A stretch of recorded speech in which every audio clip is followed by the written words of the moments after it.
माताओं और बहनों, आप सभी को राम राम। आप सभी का स्वागत है मेरे YouTube channel creation bye Manju पर। मैं आपको एकादशी व्रत की कथा सुनाने जा रही हूँ। जैसा कि हम सब जानते हैं कि एकादशी व्रत का महात्म्य सभी तीर्थ और पुण्यों में सबसे बड़ा होता है। स्वर्णदान, भूमिदान, अन्नदान, गौदान, कन्यादान आदि करने से जो पुण्य प्राप्त होता है एवं ग्रहण के समय स्नान दान करने से जो पुण्य प्राप्त होता है, कठिन तपस्या, तीर्थ यात्रा एवं अश्वमेध आदि यज्ञ करने से जो पुण्य प्राप्त होता है, इन सभी से अधिक पुण्य एकादशी व्रत रखने से होता है। ऐसा हमारे शास्त्रों में बताया गया है। मैं आपको चैत्र मास की कृष्ण पक्ष की पाप मोचनी एकादशी की कथा सुना रही हूँ, जो इस प्रकार है। श्री कृष्ण जी बोले, हे धर्मपुत्र, चैत मास के कृष्ण पक्ष की एकादशी का नाम पाप मोचनी अथवा पापों को भस्म करने वाली है। इसका महात्म एक दिन लोमस ऋषि से राजा मानधाता ने पूछा था। लोमस ऋषि से राजा मानधाता ने पूछा कि हे ऋषिराज, मुझे आप इस व्रत की कथा सुनाइए।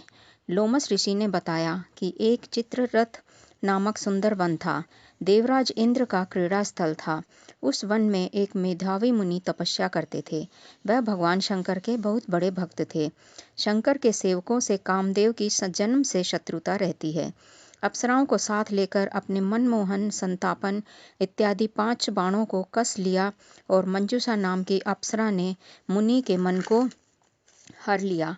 भगवान शंकर का ध्यान भूल गए मुनिराज, और फिर मुनि ने मंदिर अपने उस अप्सरा से और अपना उसको बना लिया और उसके साथ रास विलास करने लगे। रास विलास करते करते 18 वर्ष व्यतीत हो गए। अप्सरा स्वर्ग जाने की आज्ञा मांगने लगी। तब मुनि बोले कि आज पहला दिन ही तो है, कल चली जाना। अप्सरा ने पंचांग खोलकर दिखाया तो मुनि को ज्ञात हुआ।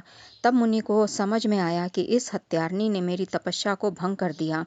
तब मुनि को अपना सब जो ध्यान आया तो उसने मुनि ने कहा कि तूने मेरे साथ यह सही नहीं किया, और वह क्रोधित हो गए और उसे पिशाचिनी बनने का श्राप दे दिया।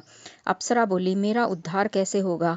तब मुनि बोले कि पाप मोचनी एकादशी के प्रभाव से तुम्हें फिर दिव्य शरीर मिलेगा। ऐसा कहकर मुनि अपने पिता च्यवन ऋषि के पास चले गए और अपने पाप कर्मों से उद्धार होने का उपाय पूछा। तब पिता ने पाप मोचनी एकादशी का व्रत करने को कहा। अतः मुनि तथा मंजूषा दोनों ही इस व्रत के प्रभाव से पापों से छूट गए। यह इस एकादशी व्रत की कथा है। अगर आपको मेरा ये चैनल और मेरी कथा आपको यदि पसंद आती हो तो आप मेरे चैनल को सब्सक्राइब करें, शेयर करें और लाइक करें। धन्यवाद। फिर मिलते हैं अगली कथा के साथ। धन्यवाद।